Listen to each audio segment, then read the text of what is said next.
여러분 아프리카나 인도네시아, 동남아시아에서 원숭이를 잡는 방법을 여러분들 잘 아세요? 원숭이를 잡는 방법은 허리병 같은 병에다가 이제 주먹이 이렇게 이제 쭉 들어가 가지고 거기에서 바나나나 아니면 쌀 같은 거 이렇게 견과류 이런 것들을 좀 큼직하게 이렇게 집어넣어 놓게 되면 이제 지나가다가 원숭이가 그 허리병 속에다가 이렇게 손을 집어넣어요. 집어넣어서 그거를 딱 빼려고 들어갈 때는 이렇게 해서 들어가지만 딱 잡게 되면은 주먹이 쥐게 되죠. 그래서 절대로 주먹이 들어있기 때문에 빠지질 않아. 이대로 두게 되면 분명히 이 원숭이를 누군가가 잡기 위해서 이렇게 허리병에다가 이렇게 집어 넣어놨는데 언젠가는 이 원숭이 잡는 사람이 오겠잖아요. 그러니까 중요한 게 뭐예요, 여러분들? 원숭이가 살 수 있는 방법은 뭐예요, 여러분들? 빨리 거기 안에 있는 주먹을 쥐고 있다가 안 빠지니까 빨리 손을 놔야 빠져나오죠. 근데 원숭이는 욕심이 많아서 절대로 한 번 쥐게 되면 놓질 않아요. 그러다가 그 하나 먹이 하나 먹으려고 뭐하고 바꿉니까? 자기 목숨하고 바꾼 거예요. 그게 우리 인생도 똑같아요. 우리도 작은 욕심 하나를 버리질 못하고 이게 위험하다라고 한다면 손을 놓으면 되는 건데, 욕심을 조금 비면 되는 건데, 조금 양보하면 되는 건데, 그걸 언뜻하게 움켜쥐고 그걸 내 걸로 만들려고 탐욕을 갖다가 죽음으로 가는 거예요. 성경에서 탐욕은 뭐예요? 우상숭배예요. 하나님보다 더 중요한 것을 쥐고 있게 되면 그거는 죽음으로 가는 거예요. 원숭이에만 이런 게 아니라 우리도 그런 것을 가장 좋은 것 때문에 최고를 놓치면 안 된다는 거죠. 아멘. 오늘 우리가 마태복음 22장에서 우리가 지금 예수님의 비유를 보고 있어요. 22장의 1절 한번 볼까요, 여러분들? 예수께서 다시 비유로 대답하여 이르시되, 이 말에 의한다면 다시란 말이 들어있는 걸 보니까 21장에 있었던 비유를 하시고 또 하시겠다는 거죠. 다시 또 하시겠다는 건 무슨 뜻이냐면 아직도 탐욕 때문에 정신 못 차리고 있는 제자들에게 또 예수님을 공격하고 있는 바로 대제사장과 바리새인들 또 교회의 장로들에게 이렇게 우리 예수님께서 하신 말씀이죠. 그러면 예수님께서 예루살렘 성에 십자가에 돌아가신 이후에 돌아가시고 예수님이 십자가에 돌아가시고 3년 부활하시는 그 구속사적인 관점으로 보게 된다면 일주일 안에 있는 사건이에요. 예수님이 호산나로 일주일 딱 돌아가지고 월요일부터 지금 진행되는 사건들인데 그 앞에 어떤 사건이 있었어요, 여러분들? 예수님 이름 팔아서 하나님 이름 팔아서 장사하고 있는 대제사장들에게 거기에서 환전상들 그 상을 우리 예수님이 엎어버리잖아요. 이곳은 만민이 기도하는 내 집이라고 하면서 엎으신단 말이에요. 그러니까 예수님 팔아 장사하고 있는 거 그런 걸 다 엎으시면서 그랬더니 거기 대제사장하고 바리새인들 서기가 뭐라고 이야기하죠? 예수님 보고 당신은 무슨 권위로 그런 짓거리를 하느냐라고 하니까 예수님이 답변해요, 안 해요? 답변 안 하시죠? 안 하시면서 뭐라고 그럽니까? 이 애화를 비유를 3개를 해주신 거예요. 답변 대신에 알아먹으라고. 뭡니까 여러분들? 첫 번째 비유가 뭐였어요, 여러분들? 첫 번째 비유가 두 아들의 비유. 가라 할 때 안 간다고 가는 아들이 있고 간다 하겠다가 안 간 아들이 있었죠? 두 아들에 대한 비유. 두 번째는 뭐예요? 두 번째는 무슨 비유 있었어요, 여러분? 포도원에 악한 농부의 비유가 있었죠? 그랬었죠? 그 포도원 농사를 해가지고 얼마나 잘 되냐 알아보기 위해서 종을 보내 다 종을 죽이잖아요. 그러다가 또 마지막에 그 포도원 주인의 아들을 보낸단 말이야. 아들이 상속자죠. 그 상속자도 죽이죠. 죽이면은 자기 걸 소유하기 위해서. 거기서 상속자가 누구예요, 여러분들? 그 포도원의 주인이 누구예요? 하나님이시고 거기에 나타나 있는 상속자는 누구예요? 예수님입니다. 예수님을 너희들이 나를 죽게 하겠다는 애표를 보여준 거죠. 그렇게 해도 정신을 못 차려요. 못 알아먹고 있으니까 이 세 번째의 이 예를 들어주고 있는 거야. 이 세 번째. 그러니까 이 앞에 두 가지 비유를 하고 이 세 번째도 같은 맥락인 거죠. 하나님이 포도원을 통해서 이렇게 초청을 했지만 거절하고 있죠. 거절. 예수님을 영접하는 것을 거절하고 있죠. 죽이니까 계속 거절. 그러니까 여기 마찬가지 22장에 나타나는 비유도 하나님의 우리 예수님의 초청에 대해서 거절하는 참 불쌍한 그런 모습들을 비유를 통해 설명하고 있어요. 자, 그럼 우리 1절, 2절 한번 읽습니다. 시작. 천국은 마치 자기 아들을 위하여 혼인 자체를 베푼 어떤 임금과 같으니, 이 문장은요 2절부터 14절까지가 있는데 이걸 뭐라고 부르? 교차대꾸법 케아즘이라고 부르는데, 이게 아주 마태가 기가 막히게 문장을 아주 잘 설명하고 있어요. 무슨 뜻이냐면 2절하고 14절, 2절이 문제를 제기하는 서론이란다면 결론은 14절에 가 있어요. 14절 한번 보세요. 결론 시작. 청함을 받은 자는 많되 택함을 입은 자는 적으니라. 예수님께서 비유를 들면서 천국은 뭘 천국이라고 그랬어요? 여러분들 거기에서 마치 아들을 위해서 혼인잔치를 베푼 어떤 임금가, 어떤 임금님이 아들의 결혼식을 위해서 잔치를 벌이는 것이 천국인데, 결론이 뭐예요? 그 혼인잔치에 오락한 사람들은 많은데 와가지고 택함 받는 사람 적구나. 이 혼인잔치에 온전하게 오는 사람이 많다 적다? 적다는 결론이에요. 이해되죠? 그러면서 그럼 어떤 내용이 전개되느냐라고 하는 건데, 그 전개는 3절에서부터 13절인데 여기서 아주 중요한 전환이 발생해. 바로 완전히 변한 거. 그러니까 그게 8절에서 8절 전반부와 8절 후반부에 따라서 상황이 아주 바꿔지는 거예요. 이걸 갖다 케아즘이라 교차대꾸법인데, 아주 글을 아주 우리 하나님이 주신 말씀을 마태가 잘 적고 있어요. 그러니까 우리는 이미 결론 알았어요. 자, 그러면 어떻게 전개가 되는가 한번 보겠습니다. 3절부터 우리가 7절까지 읽어봅니다. 시작.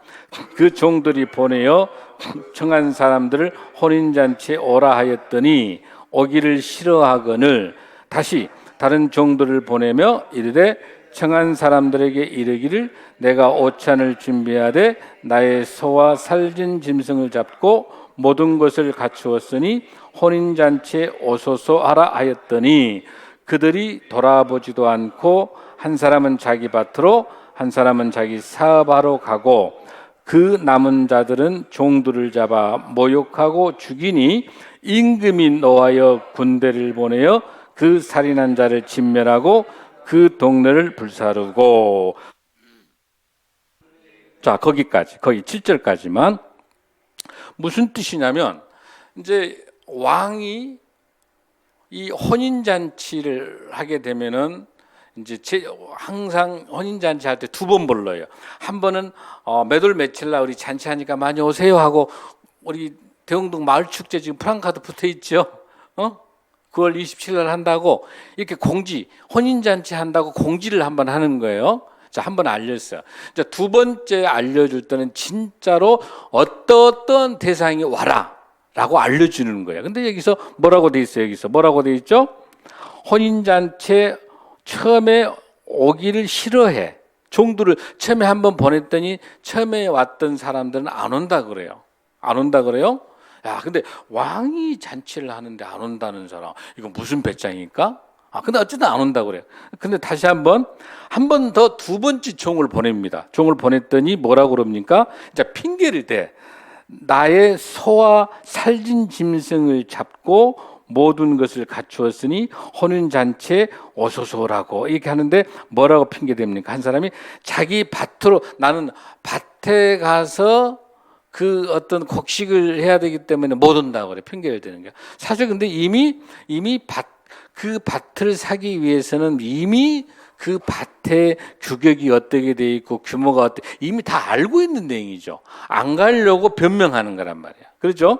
그다음에 또 하나 뭐 있어요? 자기 사업하러, 내가 지금 돈 버는 일이 바빠.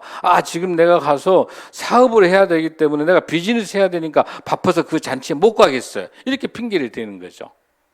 그럴싸하지, 핑계 그럴싸해요. 그랬더니 또 남은 자가 있어. 또 나머지는 뭐라 그러냐면은 그 왕의 잔치에 가서 오라고 보냈던 그 종들을 잡아서 모욕하고 죽여버려. 아니, 그냥 자기가 안 가면 되지 뭘 죽여. 이렇게 악랄한 거야.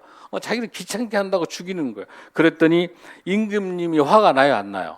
엄청나게 화가 나니까 군대를 보내서 그 살인한 사람들을 어떠고 완전히 진멸하고 그 동네를 어떻게 버린다? 불살라요. 자, 그러니까 두 번째 초청을 했는데 내가 비즈니스 한다고 못 가고, 그 다음에 또 내가 밭을 사러 가야 되는 뭐 이런저런 핑계 대는 거. 여기에서 말하고 있는 이 왕은 우리 예수님이세요. 하나님이세요. 하나님께서 천국 잔치를 벌이기 위해서 예수님의 결혼, 예수님께서 재림에 오실 때, 십자가에 돌아가시고 오실 때 올 때 이렇게 잔치하는데 전부 핑계대고 나는 장사하러 간다. 그러니까 우리 모습일 수 있어. 지금 우리가 이때가 마지막 때 종말론적인 이 시기인데 돈 버느라고 바빠서 예배 오질 않아. 그 다음에 뭐예요? 나는 내 밭을 사러 간다. 내가 내 집 지으러 간다. 뭔 핑계, 이 핑계, 저 핑계 하면서 이 천국 잔치를 오지 않는 걸 보고 어때요? 우리 하나님께서 화를 내시는 거야. 화를 내면서 자, 여기서 말하고 있는 이 종들을 보내는 이 종들은 누구예요, 여러분들? 선지자들이야. 선지자들을 보냈는데 선지자들을 죽이는 거야. 누가 죽여? 유대인들이 죽이는 거야. 유대인들이 선지자를 죽이는 거야. 내 사람들을 죽이는 걸 보고 자, 이제 우리 하나님께서 여기 왕이 보니까 너무 답답한 거야. 1차적으로 불렀던 사람들은 다 어때요? 안 온다고 다 포기하게 된 거야. 그랬더니 이제 어떻게 하냐? 유대인들을 먼저 불렀던 거예요. 그랬더니 이 핑계 저 핑계 대면서 다 안 왔던 거. 이걸 보고 이제 큰 반전이 8절에서 일어납니다. 8절 시작. 이에 종들에게 이르되 혼인 잔치는 준비되었으나 청한 사람들은 합당하지 아니하니. 무슨 뜻이에요, 여러분들? 너희들에게는 기회를 줬어. 오라고 다 잔치장 만들어놨는데 너희들이 안 오기 때문에 어쨌든 이 천국 잔치, 천국, 하나님의 이 나라, 하나님의 나라라는 거 뭐예요, 여러분들? 하나님의 통치와 다스림이 있는 것이죠.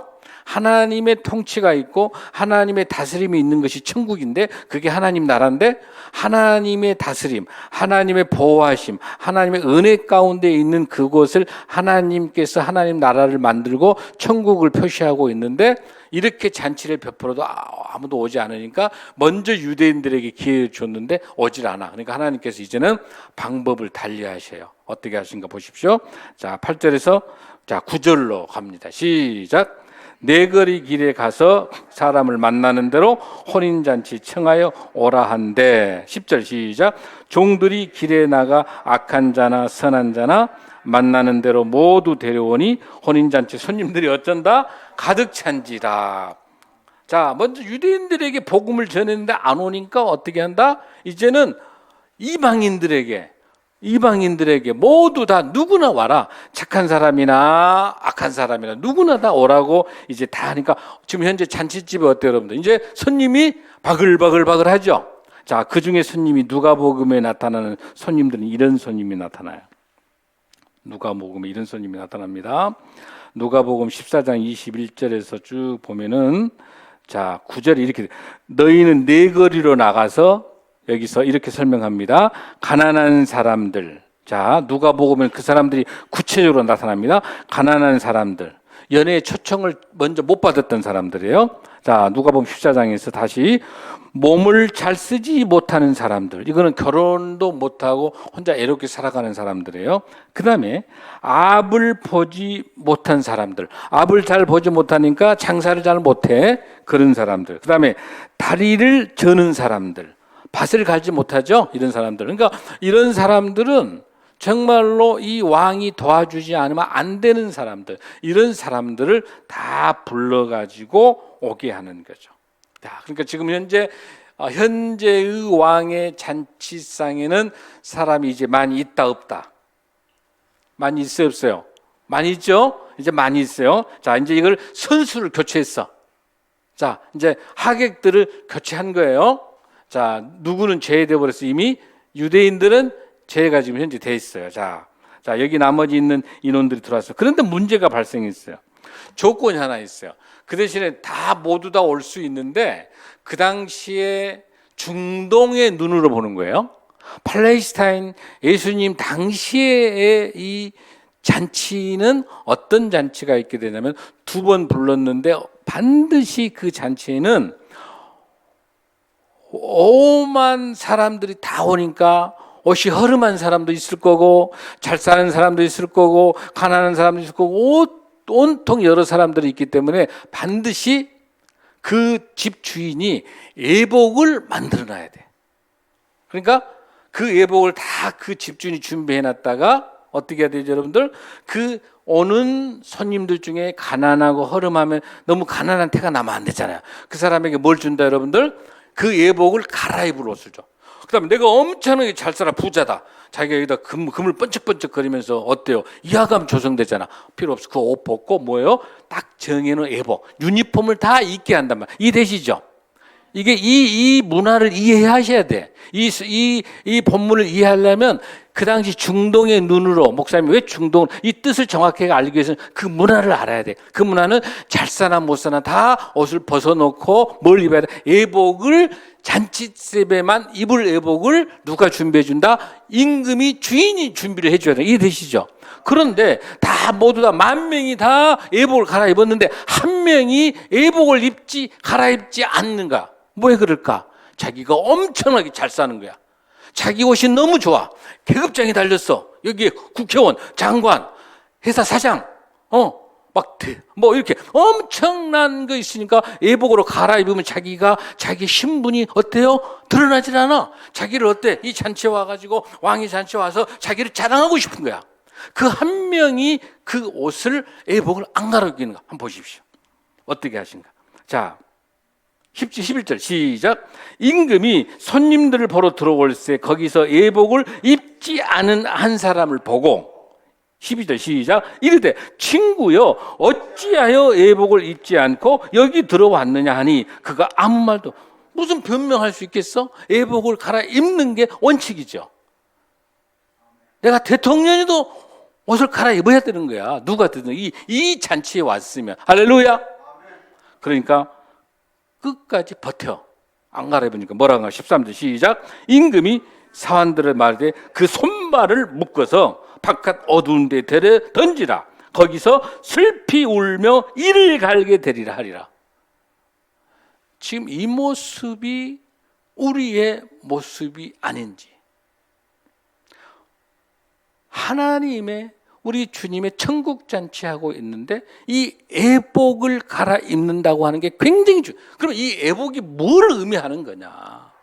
예복이 뭘 의미하는 건데 왕이 사환을 묶어가지고 밖에 그냥 지옥에 던지느냐? 뭐가 예복이냐는 거예요. 이사야 61장 10절 말씀 보겠습니다. 시작. 내가 여호와로 말미암아 기뻐하며 내 영혼이 나의 하나님으로 말미암아 즐거워하리니 이는 그가 구원의 옷을 내게 입히시며 공의의 겉옷을 내게 더하심이 신랑이 사모를 쓰며 신부가 자기 보석으로 단장감 갖게 하셨습니다. 구원의 옷, 공의의 옷. 할렐루야. 이걸 신약 시대에 와서 정확하게 사도 바울이 정확하게 이 애복이 무엇인지를 설명합니다. 로마서 13장 14절 시작. 행하고 방탕하거나 술 취하지 말며 음란하거나 호색하지 말며 다투거나 시기하지 말고 오직 주 예수 그리스도로 옷 입고 정욕을 위하여 육신의 일을 도모하지 말라. 할렐루야. 예수 그리스도의 옷이 아닙니다. 예수 그리스도로 옷. 오직 예수님을 내 옷으로 모시고 있어야만이 온전한 천국 잔치, 하나님의 잔치에 참여할 수 있을 줄로 믿습니다. 조금 더 깊숙이 들어가면 우리의 이 모든 우리 삶에 언젠가 하나님께서 종말론적으로 하나님께서 우리를 부르시는 재림에, 예수님께 재림 오실 때는 모두 다 잔치를 설명해. 혼인잔치는 전부 우리 예수님이 재림에 오심을 말하기 때문에 그걸 가장 잘 설명하고 있는 게 요한계시록이에요. 요한계시록 19장에 8절에가 뭐라고 되어 있냐면 이렇게 되어 있어요. 그에게 빛나고 깨끗한 새 마포 옷을 입도록 허락하셨으니 이 새 마포 옷은 성도들의 옳은 행실이로다 하다. 할렐루야. 이 애복은요, 우리 성도들의 옳은 행실을 입으라는 거. 할렐루야. 예수님이 내 안에 계셔야만이, 예수님의 은혜가 너무 감사하니까 우리가 착한 일을 해서 구원받는 게 아니라 구원받은 은혜가 너무 감사해서 내 안에 예수님으로 그 옷을 입게 된다면 그 은혜가 너무 감사하여 우리의 삶이 착한 삶의 행실로 바꿔져야 겸손하고 오직 주님이 내 인생의 주인이라고 고백하는 그 사람만이 애복으로 갈아입는 줄로 믿습니다. 그런데 여기 한 사람은 그 교만함, 내 주먹을 믿어라. 내가 하나님의 자리에 앉은 거야. 내가 예수님 자리에 앉은 거야. 그러면서 애복을 갈아입지 않고 나의 계급장과 나의 돈과 나의 명예와 나의 경험과 나의 모든 것들 계급장을 딱 드러냈고 그 겸손한 행실의 옷을 갈아입지 않는 것에 대해서 하나님께서, 이 왕께서 사환을 보내서 딱 묶어서 지옥으로 보내겠다는 거. 할렐루야. 아멘. 여러분, 여기 아주 중요한 사건을 우리 요즘에 여러분 보고 있죠. 통일교, 독생녀 계속 특검 가서 독생녀 하죠. 이게 무슨 코스프레 합니까? 나는 신의 독생녀라 하면서 계속 불법 자금 돈, 또 라스베가스 가서 500억이 넘는 돈, 또 거기 가서 도박하고 이런 모든 불법, 그다음에 뭐 목걸이 이런 모든 불법을 뭘로 막아버리느냐? 독생녀라고 주장하면서 계속해서 신의 반열로 만들어서 혼선을 주고 있는 거. 독생녀. 무슨 독생녀예요, 여러분? 독생녀. 오직 독생자 예수 그리스도에는 다 사입이 이단입니다. 아멘. 이 독생녀라고 말하는 이 한학자씨는요, 1943년 2월 10일생이에요. 82세예요.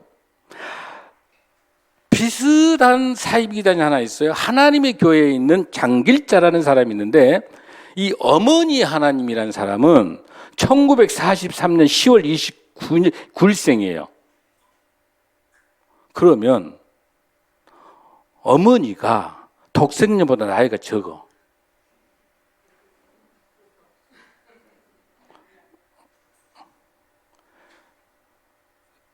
여러분,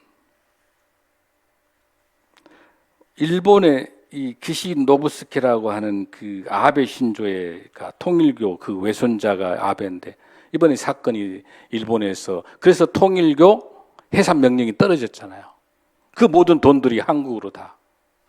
또 10만 명이 일본에서 통일 활동 못하니까 한국으로 다 합동 결혼식 하면서. 여러분, 지금 이 본문에 나와 있는 것처럼 애복을 입지 않는 거예요. 애복을 입지 않는 거예요. 예수님 외에는 그 어떤 것도 구원자가 될 수 없습니다. 아멘. 독생자 예수 그리스도인은 없습니다. 독생녀는 없습니다. 다 가짜입니다. 애복을 입지 않고 독생녀로 가잖아요. 어머니 하나님으로 가장, 이런 가짜와 사기가 판을 치고 있는, 이것뿐만 아닙니다.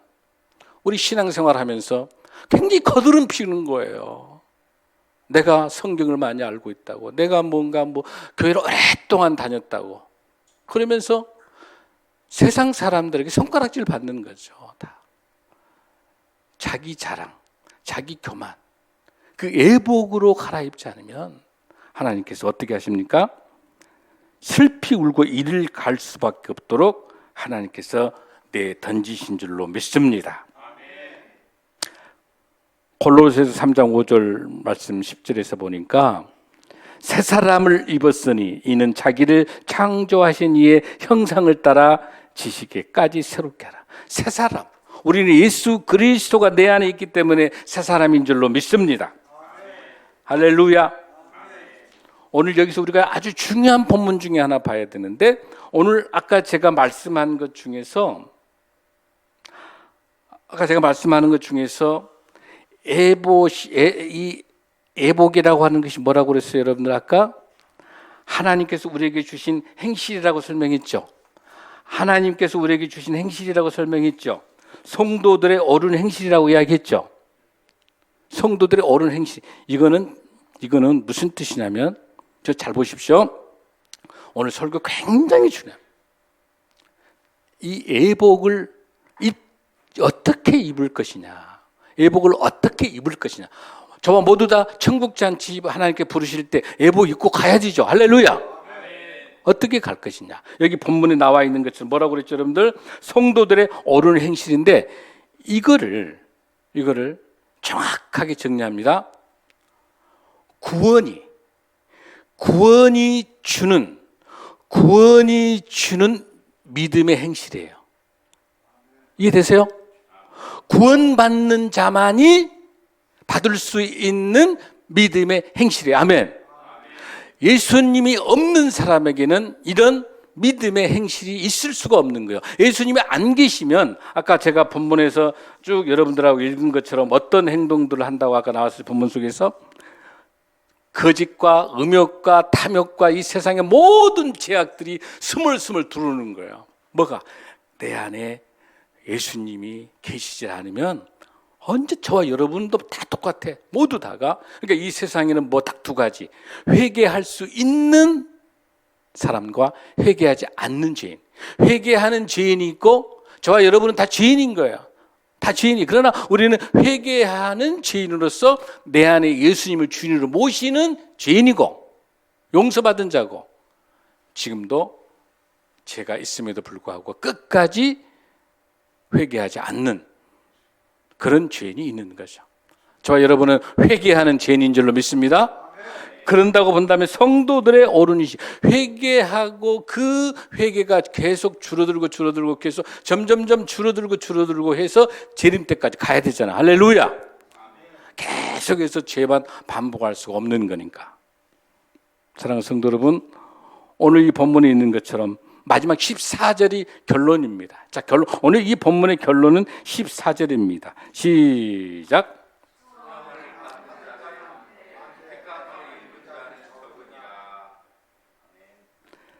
그러니까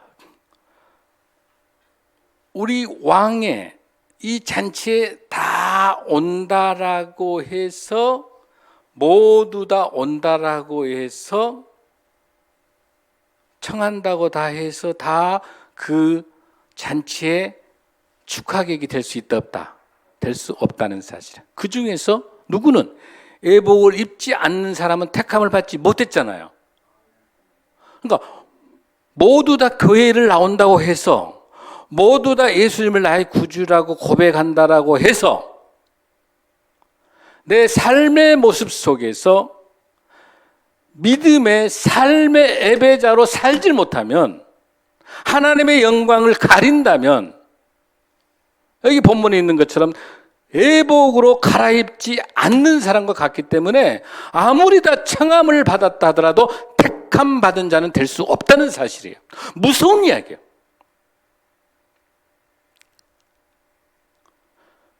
그래서 주여 주여 한다고 해서 다 천국에 갈 수 있다 없다?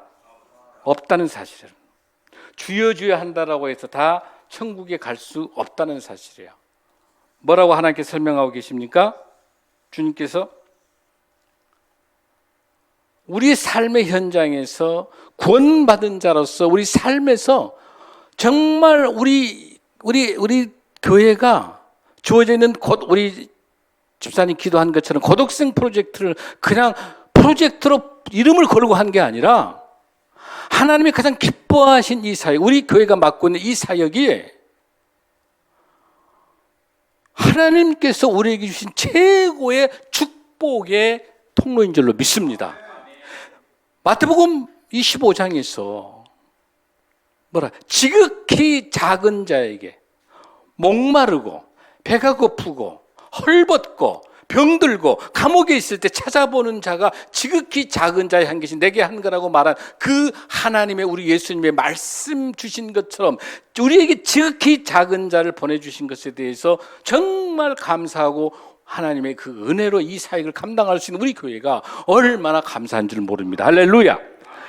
우리 성도들은 다 애복을 입으시는 축복이 있을 줄로 믿습니다. 애복 입으셨죠? 오늘 이 시간에 우리 그러면 이 본문에서 우리가 적용을 어떻게 할 것이냐, 3가지 적용이 있어요.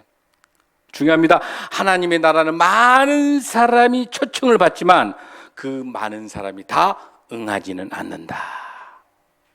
아무리 초청하지만, 그러니까 들을 수 있는 길을 가지고 오늘 여러분들 우리 엘드림 대학에 우리 어르신들 오실 때 우리 교회 성도님들 오실 때 얼마나 감사한지 모르는 게 그 초청, 천국잔치에 초청을 했는데 할렐루야 아멘하고 오신다고 하는 게 큰 은혜인 줄로 믿습니다. 그걸 모르고 오질 않는 경우, 응하지 않는 경우도 있고 돈 버느라고 바쁘고 친구 만나러 바쁘고 놀러 다니라 바쁘고 지금부터 못 오는 거야. 그래도 다행이야. 그거는 더 심각한 거는 사입의 이단에 빠져서 신천지, 통일교 이런 데 가서 몸 버리고 돈 버리고 그런 데 안 가는 거. 우리 좋은 정통적인 우리 신생명나무께 오신 게 축복인 줄로 믿습니다. 가장 중요한 거, 하나님 나라는 많은 사람을 불러요. 하나님 부르시지만 다 응한 것이 아니다. 할렐루야. 2번째, 하나님의 나라는 모두 어떤 사람이든지 다 초청하지만 그 초청에서 안 온다고 한다고 해서 하나님의 나라는 절대로 중단되는 법이 없다는 사실이에요. 하나님의 구원의 역사는 절대로 중단되지 않아요. 안 오고 장사하느라 바쁘고 놀러 가느라 바쁘고 한다 하더라도 누군가는 들을 수 있는 길을 가지고 구원받아야 될 대상이 있기 때문에 끝까지. 그래서 아주 유명한 이야기가 있어. 비행기 스튜디오스, 아주 예쁜 비행기 스튜디오스에 한 전도사가 전도를 하기 위해서 이제 설교하기 위해서 붕해를 해서 가는데 그 아주 예쁘고 아주 유명한 미국의 국적기이기 때문에 이제 이야기하니까 복음을 전하니까 예수님을 한 번도 못 들어봤다는 거야. 어떻게 예수님을 못 들어볼 수 있는 거예요? 그걸 보고 그 봉사가 너무 놀라가지고 내가 전도를 해서 교회로 오게 하는 것까지는 못하더라도 예수님은 전해야 되겠다. 한 번이라도 듣게 해야 되겠다. 할렐루야. 목사님 왜 이렇게 오늘 이렇게 간절히 설교하냐면 목사님 설교를 유튜브를 통해서 듣는 분들이 많이 있어요. 우리 성도들을 통해 가지고 지금 성령님이 역사하시고 오늘 분명히 역사하고 계시는 거예요. 듣든지 못 듣든지 반드시 복음을 전해야 된다는 게 할렐루야. 여러분의 입술을 열어서 여러분의 가족과 여러분의 친척과 여러분 이웃에게 이 복음을 전해야 됩니다. 할렐루야. 믿고 안 믿고는 성령님께서 하시는 거니까. 입 팍 다물고 나만 천국 가려고 하지 말고 말하는 거. 그건 뭐예요? 구원받은 자의 행동이 아니에요. 구원받은 은혜가 너무 감사하니까 이 좋으신 예수님을 전하지 않을 수가 없는 거야. 이 기쁨을 전하. 할렐루야. 3번째는 하나님 나라의 초청에 응한 사람이라고 해서 하나님 나라의 초청에 응한다고 해서 모두 다 택함을 받는 것이 아니다는 사실입니다. 할렐루야. 현재의 우리 지상교회는 참된 신자, 거짓된 신자가 있습니다. 교회 안에 알곡과 가라지가 있습니다. 내 교만이 가득 차 있어서, 내 의가 가득 차 있는 게 교회 안에서 군림하려고 하고, 교회 안에서 대우받으려고 하고. 우리 교회야 바빠 살아가는 교회니까 다 여러분들이 다 섬기시니까 뭐 여러분하고는 해당이 되지 않겠습니다만은, 우리 한국 교회가 모든 문제와 사건에 전부 교회 고위직들이 다 해당되어 있는, 얼마나 기도도 뻔질이 잘하는지 몰라. 주여 주여. 기도도 얼마나 은혜롭게 하는지 몰라. 거짓 신자와 참 신자가 있습니다. 알곡과 가라지가 있습니다. 다 채택받지 못한다는 사실이에요. 하나님께서 정확하게 심판하십니다. 이 하나님의 교회에서는 종말론을 설명하는 그 교회인데, 지구가 1988년도에 망한다고 그랬어요. 종말 온다 해가지고 돈을 엄청나게 챙겼어요. 안 됐더니 1999년도에 또 종말이 온다. 2012년도에 종말이 온다. 이런 걸 믿고 가는 거예요, 이 하나님의 교회에. 그래도 지금은 뭐라고 하냐, 똑같아. 열처녀 비유, 양과 염소의 비유, 가라지야 알곡 비유를 똑같이 해요. 똑같이 이 세 가지 비유를 하면서 곧 지구 종말이 온다라고 하면서 몇 년도에 지구가 멸망한다. 여러분 다미 선교회 얼마나 많은 사이비와 가짜들이 올바른 이 복음을 가지고 정확하게 전달할 수 있는 게 얼마나 중요한지. 지금 심판을 미루고 있다고 이렇게 사기치고 있고. 여러분, 종말이라고 하는 것은 뭐 여러분들 이 혼인하고 같기 때문에 어때요? 약혼을 딱 해서 정혼해가지고 1년 동안 이 신랑은 아버지 집에 와가지고 열심히 앞으로 자기가 살 집을 지어야 돼. 신혼집을 열심히 짓고 있다가 이제나 한 1년 정도 됐는데 이제나 갈까 이 집 짓고 있는 이 아들은 알 수 있어 없어요? 몰라. 누가 아버지가 아들아 이제 너 가서 신부 데리고 와라 할 때까지. 오직 이 언제 신부를 데리고 올 때까지 누구밖에 모른다? 아버지밖에 모르는. 하나님 아버지께서, 우리 예수님 하나님 아버지께서만이 언제 재림에 오신다는 걸 안 줄로 믿습니다. 아무도 모르는 거예요. 아멘. 몇 년, 몇 월, 며칠 전부 다 사귀고 가짜인 거예요. 여러분들 속지 마십시오. 할렐루야. 오직 다만 날마다 종말론적인 삶을 살면서 내 인생에서 오늘밖에 없다, 내일이 없다라고 생각하면서 날마다 재림 예수님을 기다리면서 나의 인생의 구원자가 예수 그리스도 생각. 이러다가 내일 종말되면 어쩌실 거라고 여러분들. 지금 이 시간에 졸고 있다가 이 시간에 놀러 갔다가 오늘 종말하면 어떻게 하시려고 그래요 여러분들. 내일 보장이 안 돼 있는 거예요. 오늘밖에 없는 거예요. 날마다 종말론적인 삶을 사는 것이 신실한 예배자인 줄로 믿습니다. 그래서 우리는 예복을 잘 입고 예수 그리스도가 내 인생의 구원자를 믿고 거드름 피지 말고 그냥 형식적으로 주여 하지 말고 정말 목숨 걸어서 오직 예수 그리스도 외에는 아무도 내 인생의 주인이 아닙니다. 오직 주님이 내 인생의 주원입니다. 오직 구원자 예수 그리스도가 나의 생명입니다. 이렇게 외치시면서 날마다 이 복음을 전하는 승리하는 저와 여러분이 될 줄로 믿습니다. 할렐루야. 함께 일어나시겠습니다.